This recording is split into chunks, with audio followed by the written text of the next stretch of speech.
Cosime.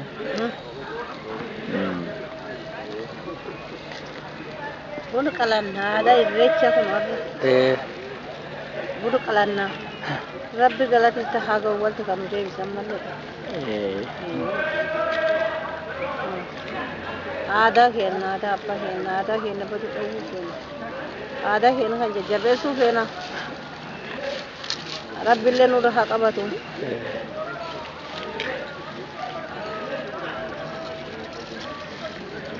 Buna kana ni nyaatani du? Ni nyaatani. Inni yaani fi sagaleedha. Ka addatti dibatanii jiraami? Inni dibatan kanuma dibatan. Dibatanii nyaatani. Maaliif dibatan du? Liqameera beektani? Maaliif dibatan du? Dhugaa dassa. Ka adda dibatan maaliif? Aadaa inni dibatan. Akkas dibatan. Yoo dubra eerumsiisanillee bunum kan qalan qala. Yoo dubra kadhaa dhufanillee guyyaa qala dhufan bunum kan qalan qala. Qalanii bun kan nyaatanii eebbifatanii intalallee yaa kennine jedhan. Warri dhufullee bunu kanaan dhufa. Warrumti intala barbaacha dhufanillee? Barbaacha dhufillee. Baatanii dhufanii duuba? Baatanii dhufanii bun kanaaniti. Is kan qalamii dhufanii duuda isaa. Achuma qalan. Ammoo hojja dhufee warri intalaa qala. Warri intalaa. Bun kayya warri dhufeen aadaniti irratti hin didanii. Irra fuudha. Yoo intalin kenneefillee bun kan irra fuudha. Inum qalani.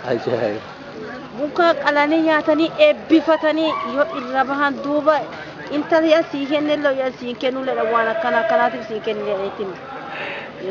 Yaa sii kennellee ammallee ni eebbisan. Guyyaa fuudha illee akkuma kan dhufanii deebii kennanillee. Akkuma kan bun qalanii eebbisanii. Ada kan itti muudanii intala. Intala kanatti muudanii. Intala kana muudanii. Warra kan kee kana gayaatti jedhan. Siiqqee sana itti kennanii. Qiicommi iyyuu waan itti naqanii itti kennanii.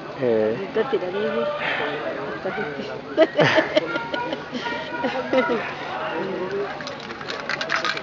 Akkasitti deema. Aadaa jira ka aadaa godaanan fa'a jilfa tolfata. Hoo jil tolfanii bunu qullaa jirma inum jiru. Qalan bu. Lagi fayu akan kalan. Yo nami dua nam kana amma abbanesa soriyo dari asanille bukani. Yo sagale nyatani dabrani sin kalan. Gafmadu alle. Doa to chen. Yo futu doa le ni to ai keji. Bikesi.